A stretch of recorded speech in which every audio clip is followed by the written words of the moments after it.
American Monsters, The Morgan City Hag, by Zyklin. They tell me that the Morgan City Hag came on a boat with Los Viajeros, a small group of Dominican immigrants who settled in the St. Mary parish of Louisiana, and all boast that the fiend travelled on their very raft. But none of them can provide any evidence. Here's how they tell it. There are a dozen or more people per boat. Most of them are families of 4 or 5, sometimes children, sometimes grandparents or uncles or aunts. But one passenger, they say, travels alone.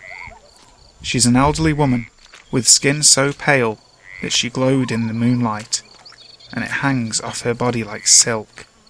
The wrinkled old woman never says a word the entire journey, just huddles in her tattered rags in the most shadowed corner of the boat. The woman eats nothing, has brought no food or water or clothing, and when their raft runs ashore, she doesn't rejoice. She just stands and shuffles away into the trees. They all claim to have seen the Morgan City Hag firsthand, and the details of their stories are so similar that I have trouble not believing that some of it is true. The Dominican community is a small one though, tight-knit. It makes me wonder if they've rehearsed these tales for when outsiders come asking around. Tales of the Morgan City Hag's exploits take place in dark bars and mystic voodoo huts. A local witch doctor claims to have one of the hag's shedded skins hanging in his shack. But it's hard to believe anyone who calls himself a witch doctor.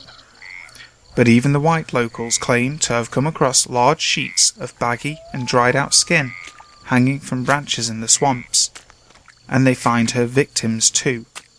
Small animals and lost pets, and the occasional child, sucked dry of every ounce of their blood, curled up and paper white at the base of a cypress tree. In the small towns, children will come up to you in the street and hold out their arms to show you the black and blue bite marks pressed into their skin. "Lougarou, Lougarou," they exclaim, pointing to their bruises. There's a place a few miles into the swamp that the Dominican immigrants refuse to go.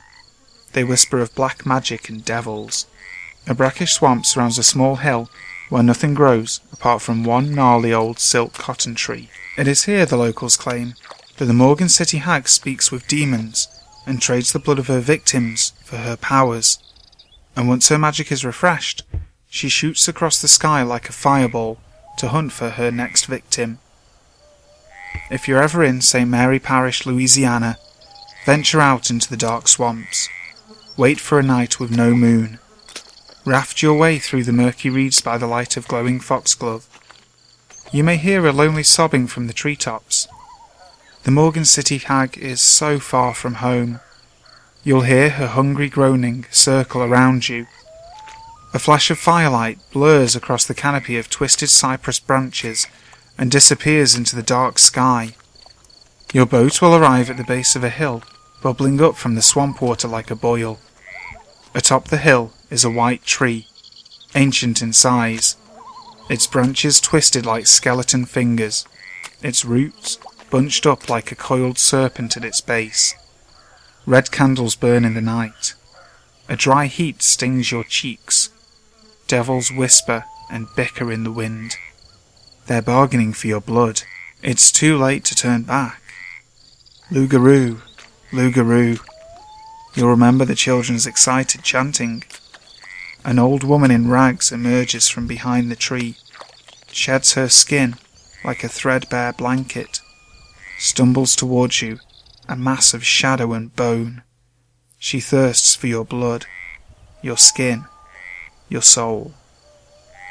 The Morgan City Hag is not an American monster by birth. Like so many of us, she is an immigrant, lost in the land of opportunity. Hi there guys, hope you enjoyed today's video. Remember, if you enjoyed the story, please go check out the author Zyklin. He writes a lot of different stories on Reddit, so definitely feel free to go and check him out, and if you like what you see, just tell him that Brim sent you.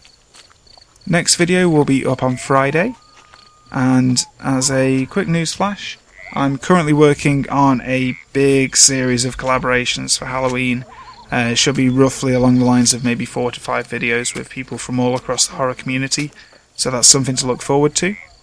If you've got a story or an experience that you'd like told on the channel, please feel free to send it to me. Probably best to do it via email, which is down in the description box below. Also, if you just want to say hello, I do have a Twitter and a Facebook. They can also be found below. So, until next time, sleep tight.